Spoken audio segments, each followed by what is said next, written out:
Welcome everyone to Textiles and Tea with the Handweavers Guild of America. I'm Kathy Group. I am your host for today. Thank you all for being here. We're excited to have you here. Just a reminder that we will take questions, and if you would, please put those in the Q&A and not in the chat.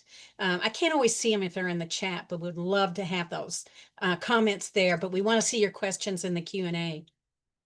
We want to welcome you all. We want to thank our sponsor today. I think we've lost our images. We're having some technical difficulties today. We want to thank our sponsor today, which is Halcyon Yarns. If you are looking for quality yarns or equipment, go check out Halcyon Yarns. They've been a wonderful sponsor of Textiles and Tea. Thank you so much, Halcyon. We appreciate it. We're excited to have Anastasia Azure today. Anastasia has been a wonderful artist for us for many years. She has been in many of our exhibits. She was on the cover of our magazine from ss&D.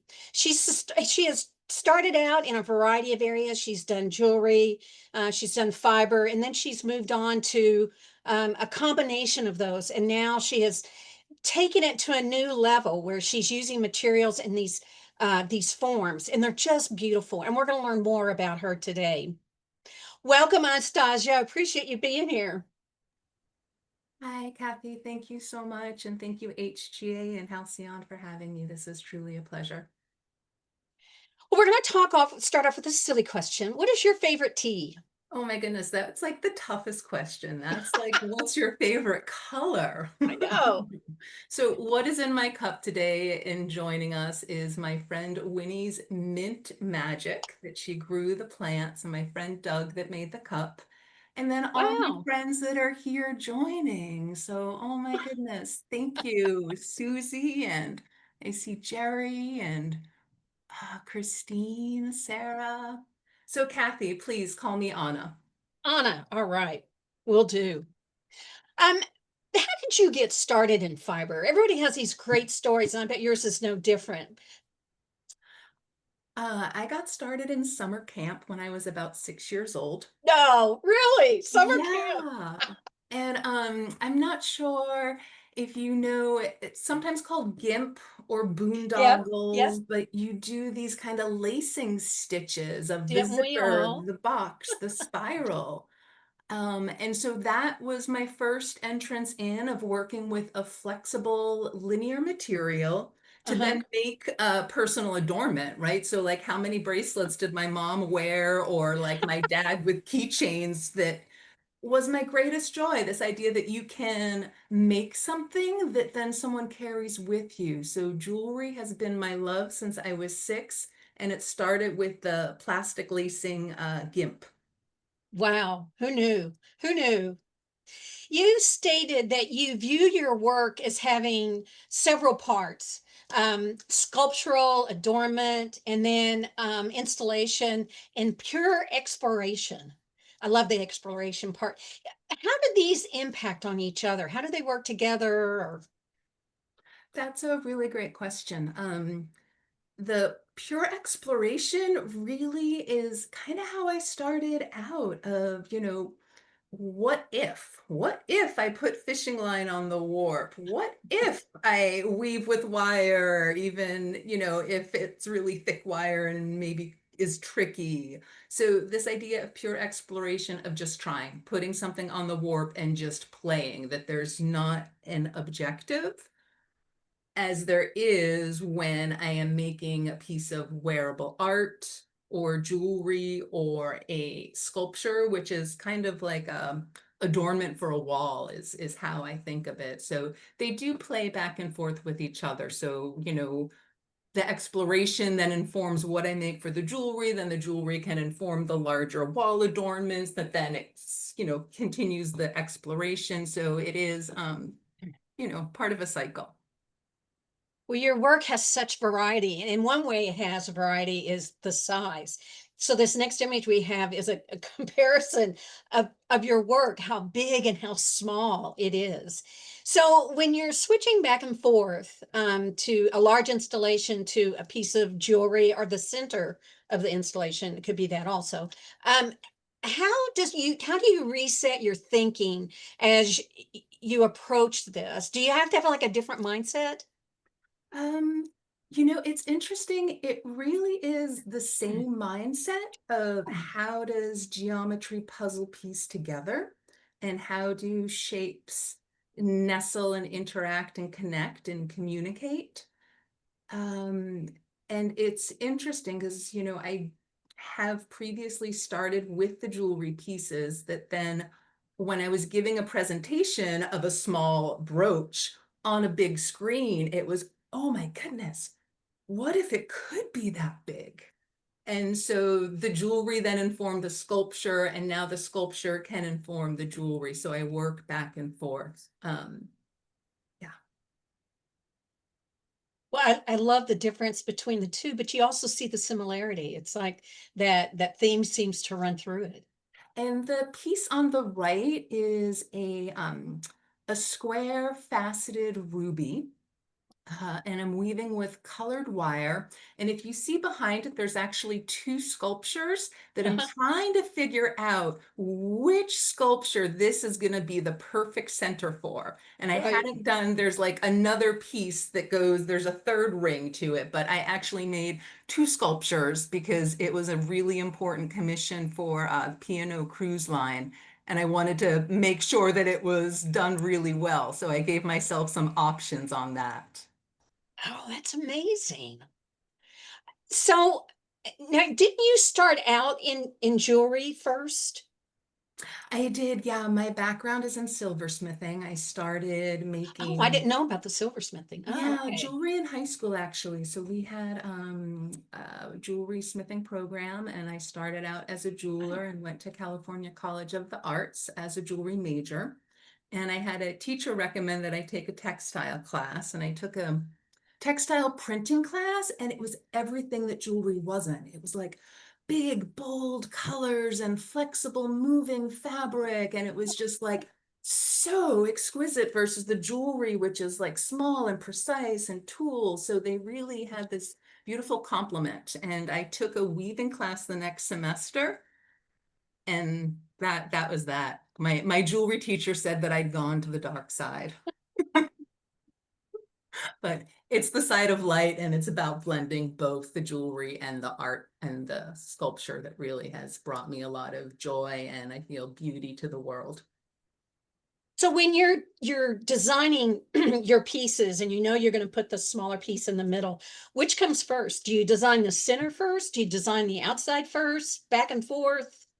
It Does it is back matter? and forth. It does matter. It's a process, and so if I have a center, I might work my way out. The very first piece, the piece that was on the cover of ss&D, that piece was inspired by my friend who actually saw one of my brooches and held up one of my brooches to the sculptures. And it was like, oh, they go together. So I'll make a lot of parts and see which puzzles then come to fruition. Oh, okay. Okay. Um, now these next works, I think we had a blue artwork in the materials. There it is. This is great to see because we talked about the different materials that you use, but these imply the centers have the jewelry, and then you can see off to the right here some of the materials that you use. Can you talk about those materials? Absolutely. So the wire that you see on the right is color-coded copper wire. And it is beautiful and flexible and comes in a wide range of colors. And I use that in the weft. And the warp that I'm working with is the nylon, that fishing line that I actually hand dye the fishing line. So that piece on the left, all of those blues that you see in the warp are hand dyed. Nylon was developed in the 40s and is a polymer that the links are replicated by protein peptides. So the nylon takes the same type of dye that wool and silk, which are protein fibers, take. So I use wash fast acid dye on a stove top and actually immerse the nylon, and the color goes all the way through. So nylon plastic is permeable. You know, we don't necessarily think of it like that, but it is. And then as far as materials and scale, one of the big things that I take into consideration is that the outer ring on that is thicker fishing line. It's actually 60-pound test fishing line for any fisher people out there. And then I'm using thicker 24 gauge wire versus the little center part that's like 30-pound test fishing line, 28 gauge wire, getting a little technical, but as far as changing a mindset, it's changing material diameter and changing actual ends per inch as well. I'm still sitting here going, you can dye that. That's amazing. That's Yeah, amazing. and And I'm going to go ahead and ask you because somebody is going to either put it in the chat or whatever. Where do you get your yarn? I mean your polymer. so I order my fishing line from a supplier from Berkey and from Jin K. And then the wire I get from Parawire, which is a local, not local, it's a national supplier here in the States. The two main suppliers of color-coded copper wire are Beetalon, where that's manufactured in Pakistan and then imported, and then Parawire. They were in New Jersey, but they just moved, I think, a few years ago down to North Carolina. So that's actually being produced here. So Parawire. Parawire. Okay. What else are they using it for? Do you know? That's a great question. I know that it is used for a lot of crafts, that it was developed in the 80s when crafting really came to the Oh, okay. forefront as, you know, a viable uh, way of being and exploring. So yeah. And then the one other thing I wanted to mention about the piece on the left, it's called Queue de Mer, which is the heart of the ocean.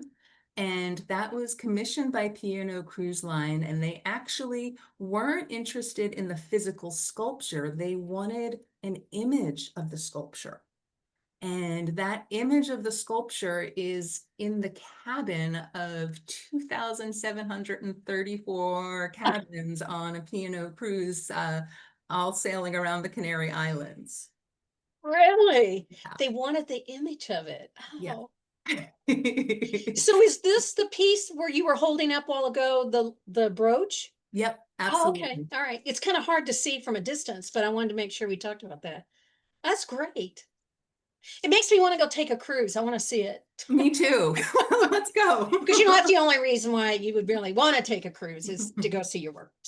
Um, so you produce these wonderful one of a kind pieces, and one of them that I fell in love with was Egg Hunt, and that's our next piece up here.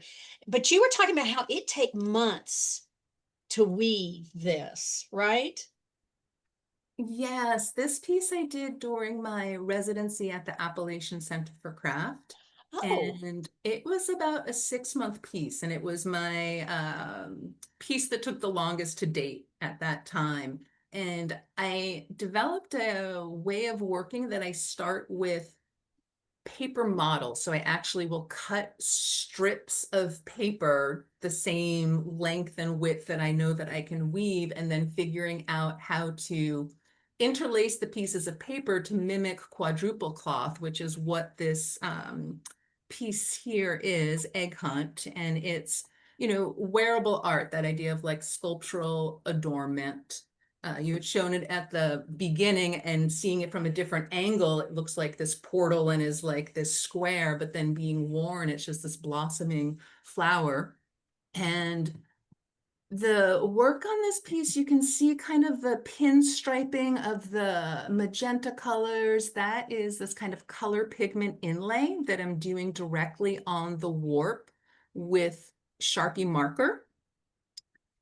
And it's strategic as to where these pinstripes go to echo and accentuate the volume. So starting with the paper models, I'm able to really plan the exact measurements and understand where the colors can go to really bring forth the piece, to have its, you know, uniqueness, that you can see this intersection of two layers of the monofilament, which is wider, and then the narrower intersecting layers are of the color-coded copper wire. Wow. Now, I just want to clarify this, and we'll probably talk more about it later, but I do want to clarify with people watching. This is something that you do on a floor loom, right? Yes. Yes, right behind you. There's my floor loom there. Yes. My double back beam, 8 harness Maycomber. Wow. So do you need a double back beam to do 4 layers? Not No, you necessarily. just need well, you need 8 Patience. harnesses. You need 8 harnesses to do 4 layers and 4 harnesses to do 2 layers. The double back beam allows me to do different lengths of fabric at the same time, whether it is, 2 layers, 3 layers, or 4 layers, but it allows to do, 4 inches of one length while I'm doing 10 inches of another. And there's actually a piece that we talk about a little later that I can point out has the, double effect there of the back beam. I guess I'm lazy because I'm sitting here thinking about all the work that you put into the pattern. And then when you get it done, then you go, okay, now I'm really going to weave it. It's so much work. No wonder it And takes you so long. and I forgot to mention that there's more. There's more. Yeah. Um, that weaving it is only part of the process. Once it comes off the loom, I'm doing all the finishing so that you don't see the warp ends. Like that has been this driving mission of my weaving exploration since 2004 of how do I hide the warp ends? Because the warp ends, in my opinion, speak of fabric, speak of textiles in a way that I have been striving to create a certain mystery to a piece of how is that made? What is that made out of? So hiding the warp ends can take longer than weaving a piece. Really? Yeah, Wow. yeah. Oh, you're very dedicated. You're very dedicated. This next piece is an image of a joint project that you did with Dr. Larry Pratt. So if you would talk some about what this is, because you're going to have to explain it. And I encourage you all go to our website and learn more about this. It was amazing. So if you would start with the one on the left and explain what that is, and then talk some about how this project even got started. The piece on the left is an art piece that is light motion photography that was a collaboration with Dr. Larry Pratt. He is a oceanographer who studies the fluid dynamics of ocean eddies. So I collaborated with him uh, as part of a larger project of 8 pairs of artists and scientists for an exhibition at the Boston Museum of Science. And so it was about how can art be used to visually communicate the complexities of science research. So on the left there is this stoplight motion photography of an ocean eddy. And so studying ocean eddies, Larry is a theoretical physicist and is able to mark a particle of water blue, let's say, in a controlled cylinder and follow that particle of water around. And so that's kind of the blue shape that you see there. A ocean eddy is like a tornado in the water that it upwells and descends around the side. And then inside of that kind of tornado shape, you see the orange, and it looks like slinkies kind of going all around. That orange is more chaotic trajectories, uh, as well as these chaotic trajectories follow I guess, kind of predictable patterns. So it was really fascinating working with Larry. And the piece on the right is then my woven piece that I am using the colors of the warm and the cool to demonstrate that that temperature contrast is what is part of the ocean eddies. Part of what makes the motion happen is contrasting temperatures. And using the fishing line, I was dyeing variegated colors. This piece was actually done during a residency at University of Massachusetts, Dartmouth, UMass Dartmouth in New Bedford. And this was, I'd say, an 11-month project. So it was a long one. And that's a big piece. That's like 6 feet in diameter. It was the largest Wow. piece that I'd made. How did you two find each other? It was part of a program. So I applied to, uh, be an artist to translate ocean science into art. And then I was chosen from, whoever, entered in. And then we went to Woods Hole Oceanographic Institute and we had speed dating with scientists.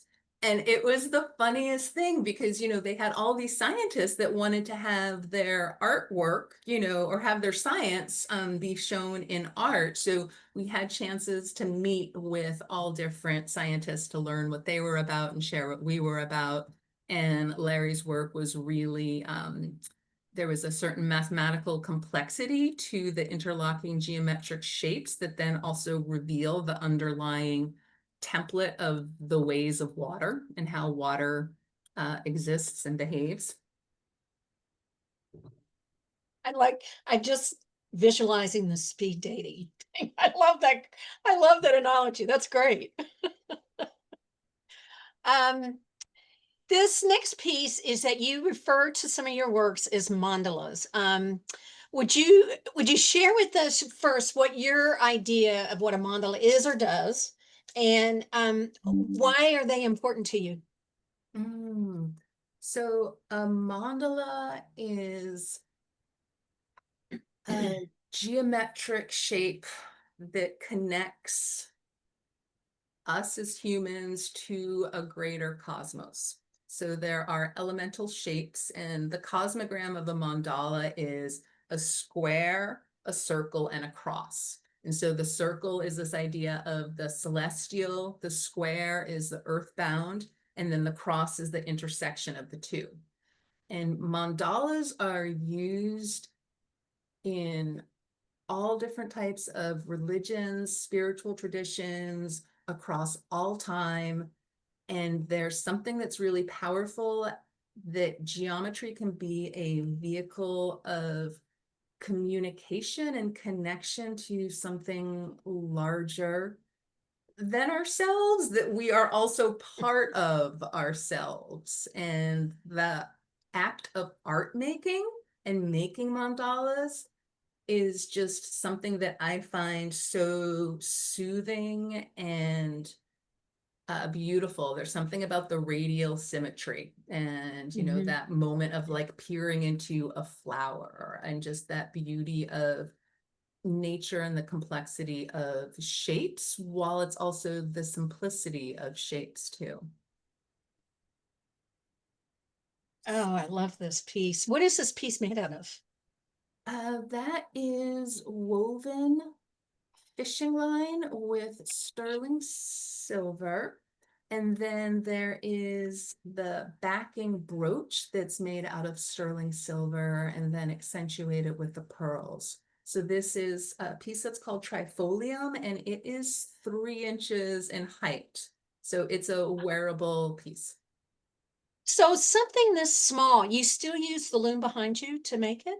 I do. Oh my goodness. I Really? was such a renegade when I first started doing it. It was ridiculous. It's this huge, gigantic loom. And this was at the Appalachian Center for Craft, and I kept getting smaller and smaller and smaller of like, how many dents can I go? And so I have this giant loom with 5 dents, 30 pound, test pound on there. It was ridiculous. And then also so beautiful because I needed the strength and the tension of the floor loom to really be able to do what I was doing. But it looked ridiculous. And then I did then learn about baby macumbers, and now I do some of the smaller work on a baby mat because they do have the same strength. Oh, okay, okay. Well, in contrast to the mandala, you've done a series of works called wavelengths. And that you've been working on these for what, roughly 2 years or so? I have, and I'm still working on them. This work was inspired by a lot of requests from art consultants for sculptural work that comes off the wall only 4 inches. The mandalas that Wow. I create are about 12 to 16 inches in depth. So they're not suitable for public spaces. There is the American Disabilities Act that states if an artwork, sculptural artwork, is hanging below 80 inches on the wall, it can only come off the wall 4 inches. And that's for the safety and accessibility of people in wheelchairs and are blind, so that there is, ease of access. If the sculpture is, bigger than 4 inches, there needs to be a piece of furniture or a plant in front of it. So over the years, many art consultants have asked, can you do this mandala in 4 inches? And it's like, I can't. The reason that it looks so dimensional is because it is so dimensional. So this became a kind of design exercise, and I've been working on it for 2 years, and it's just starting to get out to the art consultants. I have a piece going up to the Boston Design Center. I work with a consultancy there called Boston Art.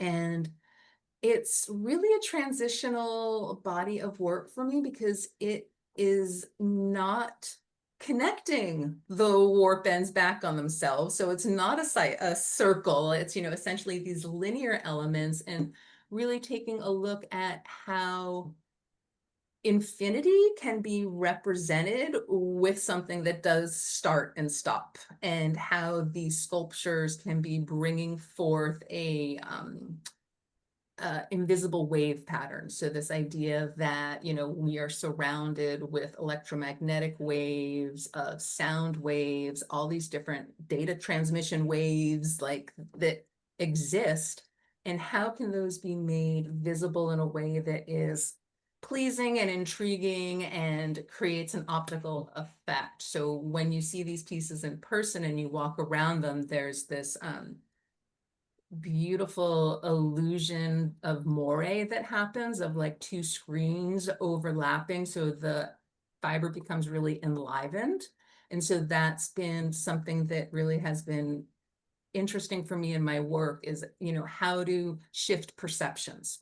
So whether it's this mandala that makes you think small then big, or it's walking by, this material that you can't quite tell what it is. And this particular material is actually 250-pound test fishing line. Wow. Yeah, it's the thickness of cooked spaghetti. Wow. So Well, I love the optical illusions on it. It's just amazing. And it's so funny because you're explaining about the ADA and how you stay close to the wall, but the work is just the opposite. It just really pops out at you. It's wonderful. Well, I want to talk a little bit about influence. I want to talk some about how you have been influenced by people in your life. And I know that you have talked about a book by, oh shoot, I forgot his name. Anyway, we're going to show it. Loom Control Double Weave. It's an amazing book, and I'm going to see his name here in a minute. Yes, Paul O'Connor. Sorry, Paul. Sorry, Paul. It is early book. If you were going to do double weave, this is the one you went to. Talk some about why this book was so important to you. So I had mentioned that my first semester of weaving was at California College of the Arts, and I was, a jewelry major. So what else does a jeweler weave with but wire? And the second assignment, I studied with Lia Cook and Christy Madsen, and the second assignment that we had was double cloth. And I remember, understanding, oh, there's two layers, and oh, they can pop open. And I had this idea of a necklace, and had no idea on, set and how to do sizing. And like my necklace was like this basket essentially. And coming across this book by Paul O'Connor, his his way of thinking and drawing in the book really is visual with diagrams that just made sense to me. So, I'm a visual learner, and his way of describing these intersecting layers was so powerful and so expansive. And I also was so new to weaving that I didn't know what you can't do, if that makes any sense.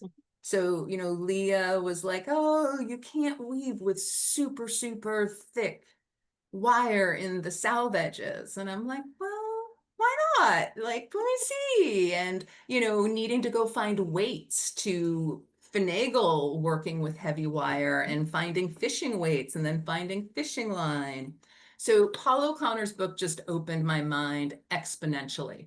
His drawings and diagrams and way of thinking of how layers can intersect and how weaving can be sculptural. So, he's coming out of, the 60s and the 70s, and the work of Kei Sakamachi that she did in the early 70s with the fishing line and the multiple layers has been incredibly influential. So really coming out of a lineage of weavers that are exploring sculptural artwork and non-traditional materials.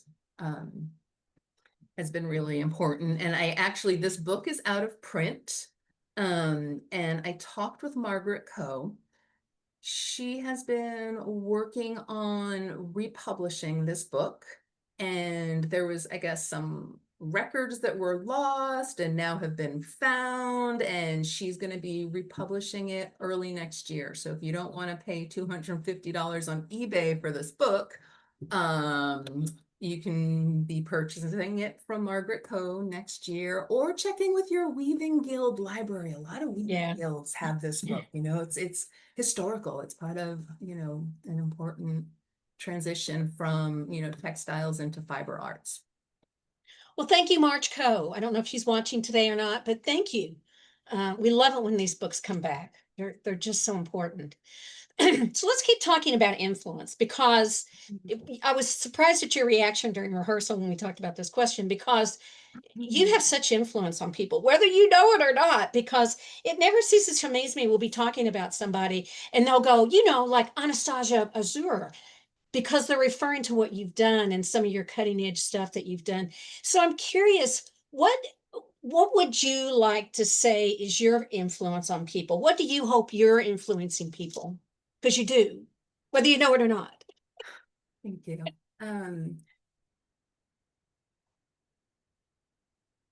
I would like to be an influence by facilitating creativity and granting permission to try it. Yeah. Right? Like, what happens if you weave with some sticks? What happens if you weave with some sand? What happens, or how can you? That idea of playing, I think, is really important. And I think combining interests, so I have this background in jewelry, and bringing that jewelry to the weaving. So what other interests, or how to intersect different loves and passions, and just really trying it. I've taught a number of classes, and a lot of times the question is, well, can you da da da da da, and the answer is, well, yes, try it. So really helping to facilitate creative exploration and play, I think, is really important. And I guess, my question would be, what did you enjoy most when you were 6 years old? Oh, yeah, yeah, yeah. Oh, that was a long time ago. Yeah. And your work has that kind of, I mean, it's hard work, and you can see that it's hard work, and you really have to think it through, but there's such a playfulness to it too, that it's just wonderful. So I can see that 6-year-old in there too. It's the colors. I really am into the gem toned bright Yeah. colors. Yeah. Well, I want to switch a little bit and talk about, you mentioned earlier about some of your work, like being on a cruise ship, but you have sold work internationally. So people always curious, how does that happen? How did that happen for you? So there's kind of the short and the long answer. We So got time, go for it. the very short answer is by the grace of the universe. Of really feeling blessed to have an opportunity to share my art with the world. On a very, real level, I was discovered through my Instagram account, and Like, it was a brand new account that I had 10 images posted, and I had a Hungarian art consultant contact me for 15 sculptures for the Grand Hyatt in Abu Dhabi. And wow. I was like, does this really happen?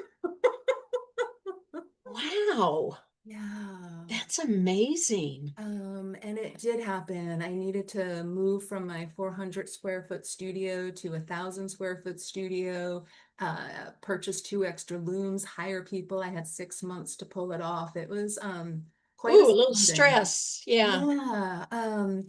And also what I want to say too is, selling my work internationally was part of, I guess, my path and my dream and vision. And how that came about of getting that Instagram account, this is what I think is something that's repeatable and what I want to share of influences. Because there is a book by Jen Sincero that's called You Are a Badass. Oh, How to Stop Doubting Your Greatness and Start Living an Awesome Life. And that book is what changed my art career. really? Yeah, I've seen that book absolutely. at the library and in bookstores. I've never really looked at it. I listened to it on YouTube. There's a free reading of her, speaking, and she's hysterical coming from this great punk rock background. And what changed for me about learning that I'm a badass and how to stop doubting my greatness was changing my questions. So she talks a lot about empowering questions. And my Huh. question went from how do I sell one sculpture a month? And the question became, how do I deliver my artwork to the world? Oh, Yeah, that really is different, isn't it? it's a big difference. And that's where It's then scary. right? Oh, yes, absolutely. So, my big philosophy is what did you enjoy doing when you were 6 and realize you are a badass and do it now. Yeah. Yeah. Wow. Um, have you ever met her? Yeah, You guys need to get together. that'd be fun. That's a She great would love thought. your story. Oh my gosh, that would just be, and I want to be there to hear the conversation. Oh my. Um, well, what's next for you? I can't wait to hear that part. I mean, there must be tons that you're going to do next. There's a few. I am working on a residential commission right now. So that is something Oh, that's really exciting. I have a couple that has a beautiful home in Point Judith in Rhode Island that's on the water. And I am working on a piece for them that will actually be a constellation of multiple sculptures, and it will be the mandalas but with the super thick fishing line, so it's kind of ah, combining two different things. And Point Judith is a pretty active commercial fishing industry, so I also want to examine working with remnants or reclaimed fishing line, or the green and orange rope netting that they use for scallop fishing is really beautiful. So adding some, local fishing materials and local fishing materials. I have it written here. The other thing that I'm doing is I just moved my studio to Evolution Mill, which is on the south branch of the Pawtuxet River in West Warwick. And the studio is right on the water. Like wow. you can't walk outside my window, you would be on the water. And out that window, there is a dock with lots of local people that come and fish. And so I want to start working with local locations with the Reel In and Recycle program. So building these PVC receptacles that you're able to put your fishing line into, because fishing line can be recycled if it winds up back to the proper place. So having the proper recycling bin and then figuring Oh, out the chain to then have it be recycled. huh. I never think of those things, you know. I never think about what happens to fishing line because you can't use it forever. That's great. Yeah, it actually stays in our environment for about 600 years. Yeah, It does yeah. not biodegrade. And so I have um, a lot of personal issues working with a material that is, not environmentally friendly. And so it's a really something I struggle with, right? Hmm. We live in a complicated world in a complicated time, and how to make the most of, facilitating recycling programs with fishermen as a way to balance that I'm using, brand new fishing line to weave these sculptures with. Well, we have lots of questions, so let's get started on those. We'll see how many we can get through today. Meg Wilson started off with a great question. Have you ever worked with human hair? Not yet. I like the yet part. Oh, Liz Adams, just thank you for going right away to size. If you're not familiar, Liz Adams is my watchdog of what size is it, Kathy? Because it does make a difference. And I loved it that you had yourself in there and your hands to really help us get scale. So that slide showing large and small is a chef's kiss. Thank you, Liz. Um, Absolutely spellbinding art. It really reminds me a little of Kay Sikamachi. Do you know who that is? She was the woman that I was speaking of that did the work in the 1970s with Oh, okay. quadruple All cloths right. and the fishing line. So that is the direct inspiration. Yes. There you go. Way to go, Rama. Good catch. Um, oh, and this is from Linda. This is a good question too. Do you dye the nylon on or off the spool? It's off the spool. So Wow. I mainly dye the warp. That's the easiest to dye because I'm, winding the warp, and then I have it in bundles and I'm able to dye it that way. I Uh-huh. have dyed some material for the weft, but that's cumbersome of needing to do a vertical swift and then dyeing it and then getting it from the vertical swift back onto a spool and then from a spool onto a bobbin, and the colored wire is gorgeous. So that's a much easier weft material to work with. So it's mainly the warp that I'm dyeing. I've always said that I'm in some ways I'm glad I'm not a potter because the materials that you make pots out of isn't very attractive. But as a fiber person, the materials themselves are so pretty. And your yarn, I could just see spools of all those colors just sitting there. Whether I make anything out of it or not, I could just sit there and enjoy how it looks. Mhm. All right, this is from Sandra Miller. Sandra, you're a hoot. She wants to know, do you fish? Not yet. Thank you, Sandra. Oh, um, sorry, I'm trying to go through these. That one we just answered. Oh, this is interesting. This is from Rama again.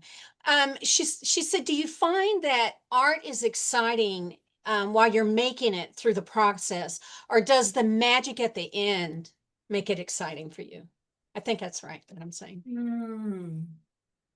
I guess I like all the different stages of it. The dyeing of the warp has this kind of a science aspect and proper measurements, and being in a lab kitchen and dyeing it, and then the mathematical aspect of planning out the warp, and then the weaving, as we all know, is this beautiful rhythmic, meditation, that it's bilateral stimulation, and the weaving, the instrument of the loom is so, for me, soothing. That is magic, absolutely. And then it's when the piece comes together and the shapes get popped open, that's really when there's that other level of like, wow, magic. So I guess there's the different stages that I enjoy all facets of. And it's interesting too how they, complement each other, and it's all, many hats. Somebody wants to know about your earrings. Oh, That's Rama again. Rama, you're a busy woman today. I don't know if you can see there. Yes. They're woven, so it is the double weave with black and gold and a little pearl at the bottom. So I Thank don't you for know. wearing those today. Um, this is from Sue. Hi, Sue. Does how do you transport the commissions that are international? Are they shipped in a presentation state, or do you have to like finish them when you get there? How are they hung? That's And that's a a pretty complicated question, but Yeah, no, that's a great question. And I've learned a lot over the years too. So right now, a sculpture will leave my studio soft packed, is what I call it. So I uh-huh. will create, cardboard inserts to keep the shapes from collapsing. I'll be, packing in. I do packing peanuts in bags and get it all secure, get it all wrapped. So it's this big, huge, soft packed um present that the crater then actually comes to the studio, uses the loading dock, like, the large ones are bigger than will fit in my vehicle, and a crate is then built. So a sculpture that weighs maybe 11 pounds will wind up shipping at like 200 pounds when the crate is built and shipped. Right, right. So I do finish them in my studio, and now I know to, really protect them before the crate gets built. Because there's been mishaps. I don't know how much time we have, but believe me, it's been a step by step process learning. Yeah, yeah, I bet. I bet. Ugh. Um, this is from Berna Lowenstein. She wants to know, how are the pieces mounted on the wall to hold their shape? Do you have to mount them a certain way, or will they hold their shape by themselves? It's a little bit of both. So the wall helps support the pieces, and there is thick wire in the salve edges, and then they're hung directly onto the wall. So either with a picture hook that I'm hand making on the back, just you hook it, or the new work that I'm making actually has these posts that then get drilled into the wall. So it's just with wire that I'm hand fabricating, and really simple solutions. So it's a combination of gravity in the wall that help hold the shape, as well as the actual inherent structure of the fabric. Rama wants to know, do you have books or articles about what you do? Not yet. Yet. I like that word. That's a good word. Um, how do people from the artwork react to wearables versus to like wall art or sculptures? Um, I am not sure. I guess everyone has their own reaction and where they see it and how they feel it. And yeah, I'm not sure. It ranges.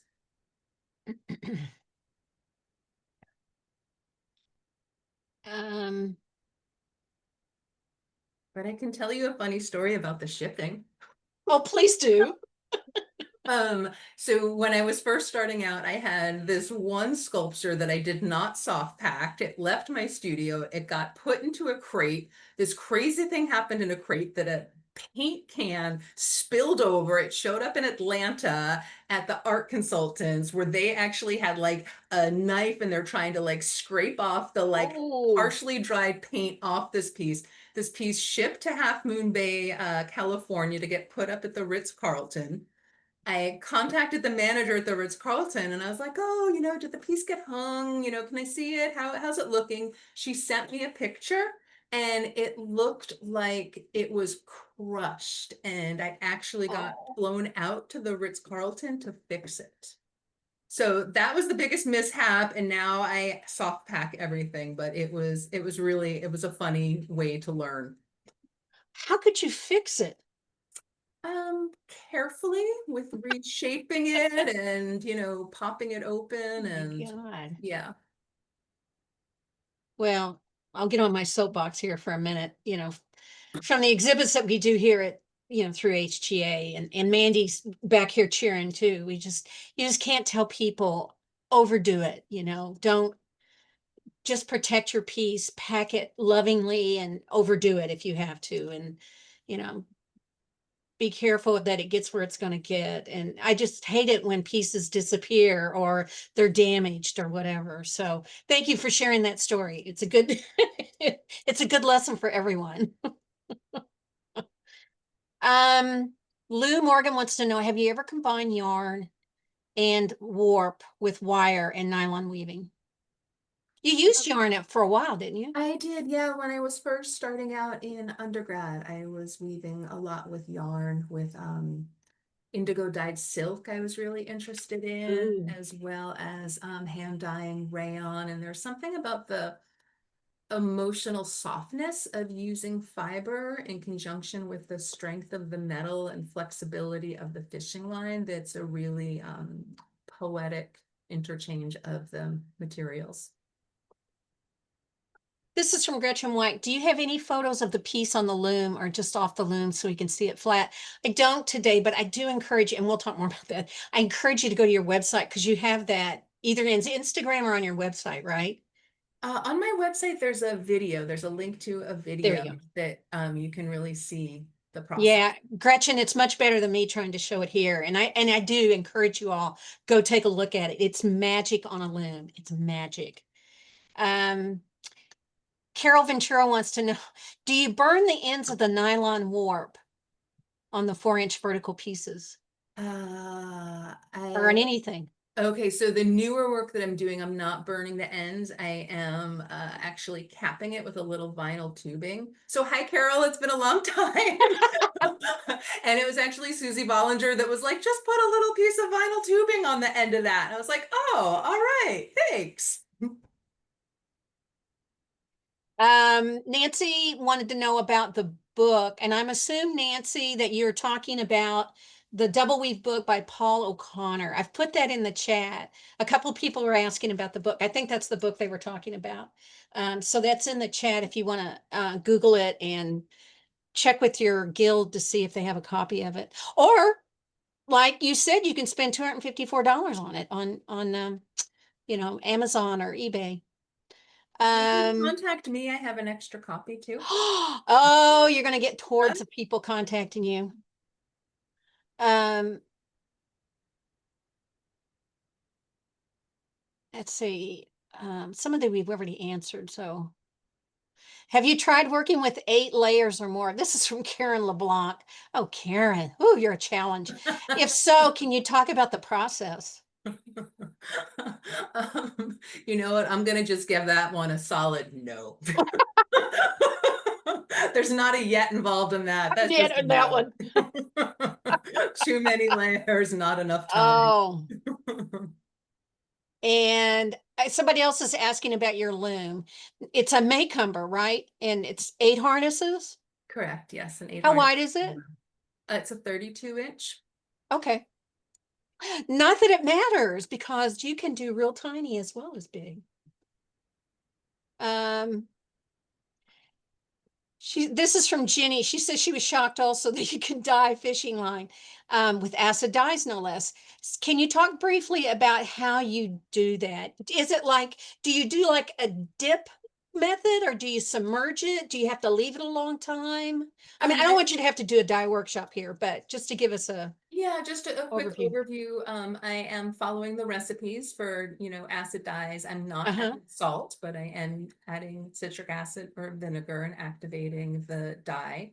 I Huh. am, doing a measurement of the weight of the line to the weight of the dye to get the desired depth of shade. And I do leave it in for the full submersion, which is like 40, 45 minutes. One of the things that I have found with dyeing the fishing line is it's really important to pay attention to the light fastness rating of the dye, that Oh. the color will fade. I've had like blue pieces turn completely clear after being in a window for a number of years. So the light fastness Oh, rating makes a huge difference. And I recommend, checking with ProPem or Dharma ahead of time if you are planning on dyeing nylon or protecting it, right? Like you don't put it in the window. close in a Sure. window. Yeah, yeah. Well, I can't believe it, but we're going to have to stop for today. This has been so much fun. I could just talk to you forever about how do you do this and how do you do that, and I'm sure everybody else. We didn't even get to all the questions, and I'm sorry, you all. But again, thank you so much for being on here today. It was a delight to hear what you're doing and all the wonderful things that are coming up. Thank you, Kathy. This has been really a pleasure and so much fun to, get to share with you all. I encourage you guys to go to Anastasia's website, anastasiaazure.com, and also her Instagram account. Gorgeous images there, absolutely gorgeous images there. But there's a ton of information, and you can contact her. I know some of you didn't get your questions answered. I'm sorry, but there's so much information there, and just to see the work is wonderful. And I do encourage you to check out that video. You'll learn a lot by just watching that video. We want to thank our sponsor today, again, Halcyon, for being our sponsor. We appreciate them. They've been a wonderful supporter of Textiles and Tea, and we do appreciate it. Again, check them out. They got wonderful yarns and supplies, and probably exactly what you're looking for your next project. Um, if you want to sponsor an episode of Textiles and Tea, or your guild or your business or a group of you together would be interested, come to our website at weavespendye.org, and you can choose a date. If you have a particular topic or something that you want to sponsor, give us a call and we'll try to work with you on that too. We want to thank everybody for either joining or donating to HGA. Your donations help us do these programs, whether it's Textiles and Teas, Spinning and Weaving Week, whatever. Your membership helps keeps our organization going. And it gives us the opportunity to think, what's next? What do we want to do next to support the fiber community? So thank you so much for your donations. If you would like to join or donate, or both, please go to weavespendye.org, and you can do both of those there. If you've missed any of the episodes, you can watch them later. You can watch them either on the Facebook page or on YouTube. But just a heads up, YouTube has changed.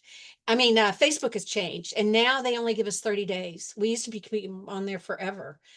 So if you want to watch something that's past 30 days, go to YouTube and you can still see them there. I encourage you to sign up with YouTube because you will get notices that a new episode's been uploaded. I want to thank you all again.